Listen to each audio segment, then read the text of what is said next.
بسم الله الرحمن الرحيم يقول الله تعالى في كتابه الكريم وإذا جاءك الذين يؤمنون بآياتنا فقل سلام عليكم كتب ربكم على نفسه الرحمة تمسكت بالإسلام لا بالمذاهب ولست إلى غير الكتاب بذاهب. J'espère que vous allez bien, vous avez passé une très belle journée, alhamdulillah. Donc voilà, aujourd'hui on va vous parler d'un sujet qui est très intéressant, qui est la lapidation, d'où ça vient. Parce que quand on rentre dans le Coran, on ne trouve aucun verset qui parle de la lapidation. À la fin de la vidéo, on va corriger une femme aussi ou une fille qui nous a posé une question.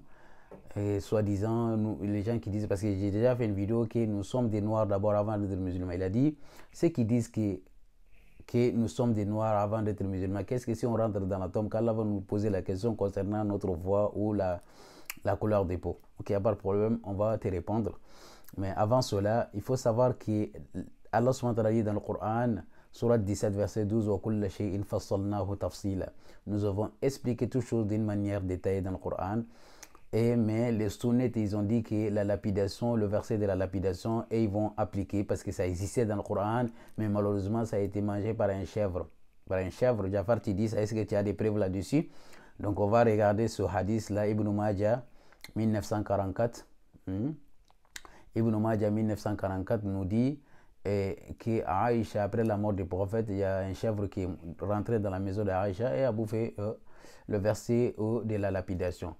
Avant cela aussi également, Aïcha même dit, oui, Aïcha même dit, dans ça, je vais afficher ici, donc Aïcha même dit là-bas, qu'après la mort du prophète, le verset de la lapidation a été mangé par un chèvre aussi également.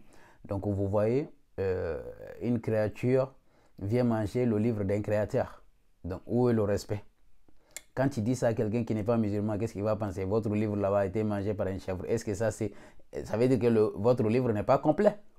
Un livre qui une partie a été mangé par un chèvre. Voilà l'islam des sunnites. Voilà l'islam des salafis. Voilà l'islam des wahhabis. C'est pour ça que je dis que ces gens-là ne sont pas des musulmans. Voilà comment ils dénigrent le livre d'Allah, que ça a été mangé par un chèvre. C'est pas grave. Ce qui est grave, dans Bukhari 3849 là-bas, il paraît qu'à l'époque des pré-islamiques, il y a un soi-disant sahaba qui passait. Il a vu un groupe de singes en train de lapider un autre singe. Hein? Pourquoi? Parce que le singe qu'on est en train de lapider a commis l'adultère. Moi, je ne savais pas qu'entre les singes aussi, il y a lapidation. Donc, sahaba a vu ça. Je ne savais pas aussi également que Sahaba avait autant de relations avec les singes jusqu'à comprendre leur manière de parler et leur histoire. Et Sahaba, il s'est mis aussi à lapider avec les singes. Il lapide un autre singe qui a fait l'adultère. Je n'ai jamais vu cette communauté-là. Vous voyez comment les sunnites, les salafis, les wahhabis, voilà leur manière de penser. J'ai dit, ils ne réfléchissent pas. Même un gamin de 10 ans, si tu racontes ça, il va dire que c'est n'importe quoi. Tu vois, voilà l'origine de lapidation. Ça n'existait pas dans le Coran, mais ils ont inventé comme ça. C'est pas grave. On va écouter cette fille-là qui nous a posé une question. On va essayer de lui répondre vite fait. Deux jours là, je vois un truc sur TikTok. Il y a certaines personnes qui disent on est musulman avant d'être noir. Il y a d'autres qui disent on est noir avant d'être musulman. Bon, ceux qui disent on est noir avant d'être musulman, là, quand vous serez dans votre tombe, la première question qu'ils vont vous poser, là, ou du moins les questions qu'ils vont vous poser là, ça sera sur votre couleur de peau ou bien ça sera sur votre religion.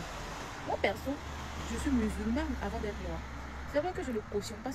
Voilà, elle a dit qu'elle est fière d'être musulmane d'abord avant d'être noire, parce que si on rentre dans la tombe. Le problème est qu'elle-même, elle ne comprend même pas ce qu'elle dit. Elle a dit que si on t'enterre, toi-même tu as dit qu'on t'enterre parce que tu as existé déjà. Si tu n'existais pas, comment on peut t'enterrer? Quand on t'enterre déjà, c'est avant cela, tu as déjà choisi ton chemin. Il faut choisir ton chemin parce que c'est pour cela Allah te demande ce que sur ta religion, parce que c'est la religion que tu as choisie. Allah ne peut pas demander ta couleur de peau parce que tu as déjà fait un choix. On t'a enterré, toi-même tu as dit. Donc est-ce que quelqu'un qui n'existait pas, toi-même tu étais musulman déjà, si tu étais musulman déjà et que tu n'existais pas, Allah ne va pas te poser la question. Il faut que tu existes d'abord et que tu choisis un chemin. Et à travers ce chemin-là, quand tu meurs, Allah va te poser la question concernant ta religion. Parce que tu as existé déjà. C'est pour ça qu'on dit que l'identité vient d'abord avant la foi. Et le prophète même que toi tu suis, Allah subhanahu wa ta'ala lui a dit dans le Coran, Surat 93, verset 7, On t'a trouvé égaré et on t'a guidé. Parce que le prophète ne connaissait pas c'est quoi la foi, c'est quoi la guidance. À travers la révélation que le prophète a eu, la foi a augmenté, a compris c'est quoi l'islam. Le prophète même ne connaissait pas. Allah subhanahu wa ta'ala nous dit également dans Surat 42, verset 50, la même chose. Il a dit Ma kunta tadri mal kitab wal iman.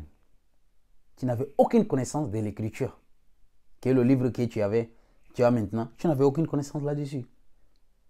Ni la foi, ou la foi, tu n'avais pas. Mais grâce au livre, le prophète même n'avait pas la foi. Et toi, tu as déjà la foi avant ta naissance. Le prophète est né, n'avait pas la foi. Allah lui a dit que tu n'avais pas la foi. Mais vous, vous avez déjà la foi avant votre naissance. C'est quoi ce connerie là? Et réveillez-vous les gars. Un enfant qui est né dans une famille musulmane, il devient musulman. Un enfant qui est né chez les hindous, il devient hindou. Donc ça dépend là où tu es né. Mais en grandissant, tu choisis un autre chemin. Réfléchissez bien. Je ne sais pas comment vous réfléchissez. Alors que c'est pas facile, c'est pas compliqué de comprendre ça. Très facile. Au prophète, même que toi tu suis. Allah subhanahu wa ta'ala dit tu étais égaré, on t'a guidé. Et toi tu dis que tu as déjà été guidé avant ta naissance. Et ça va pas chez vous quoi. Salamu minallah alaikum wa barakatuhu. À demain, Inch'Allah, dans le live. Barakallahu fikum.